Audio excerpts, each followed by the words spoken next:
Okay, so we have a guitar crunch here. This happens right into the bridge, and here's what it sounds like. It's right down here.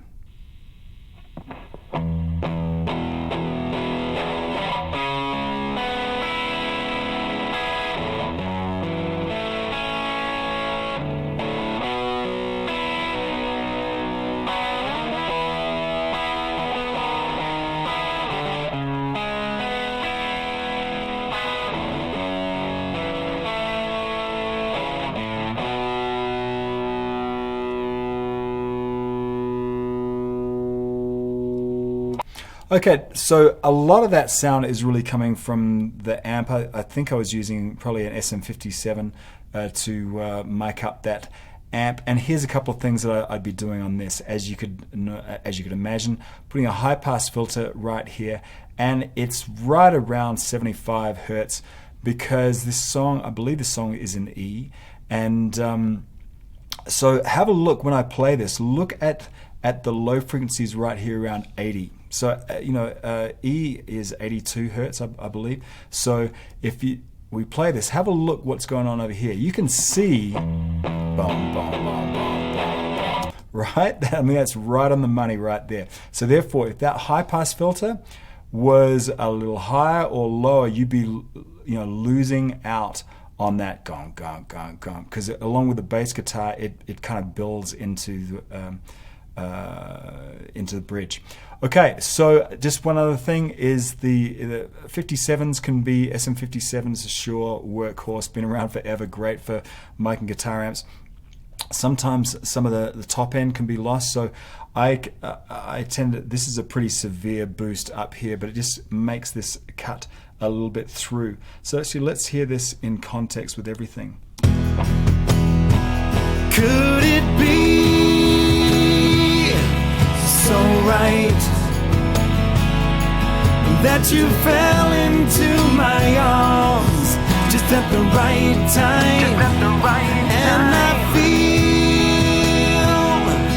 tonight so very grateful. Cool, so that just really takes, there's that little pad that's coming through. We'll get to the keys in a moment, and also I don't know whether you heard that EQ'd echo on the lead vocal. I'll show you how we got that in a little while. But you can hear how that transitions just from the regular chorus into this, builds up there, and this just one little track can really help bring that together.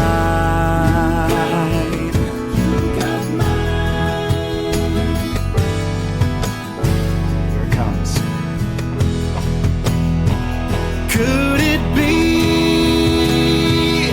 That probably even could be a little louder. You got mine.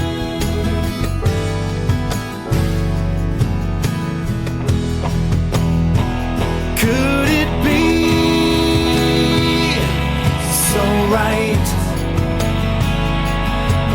So that works out really well there for that guitar crunch. There is another guitar solo, and that's way back here, I think.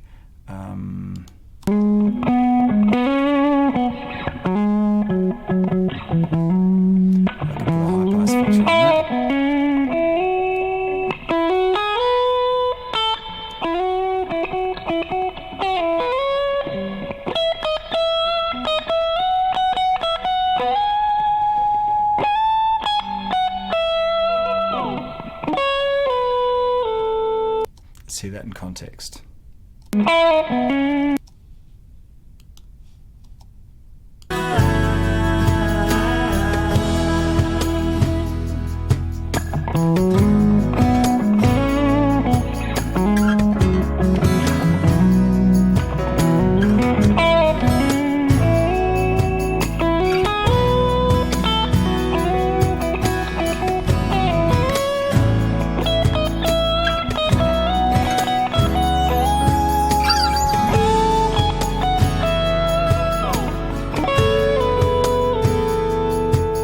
When you think of all the times.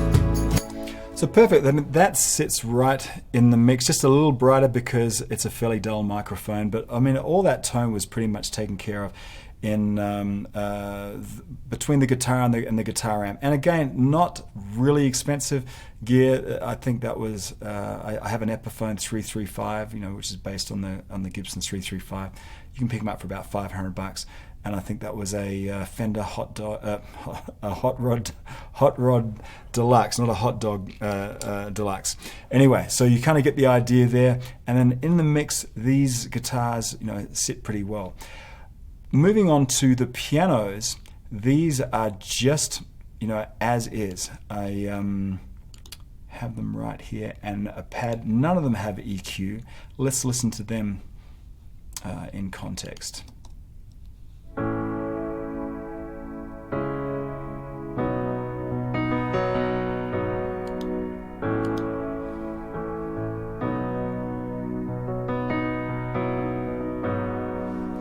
With a bass, acoustic.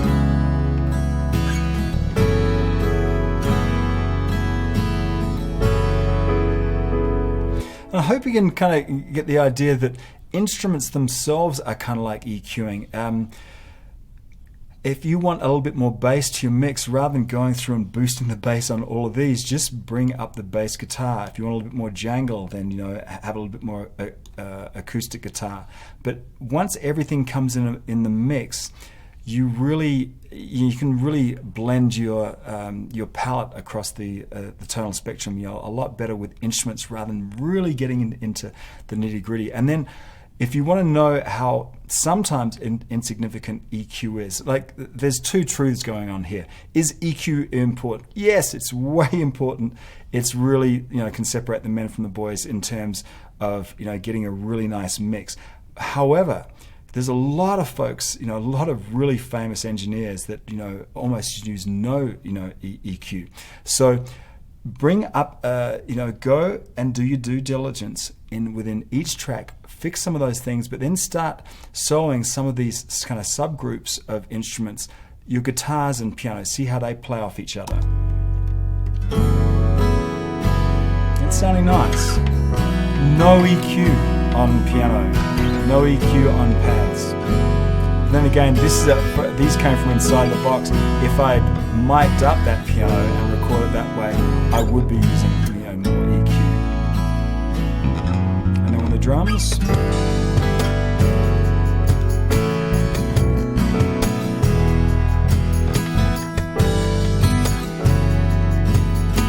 great. Let's move on to vocals.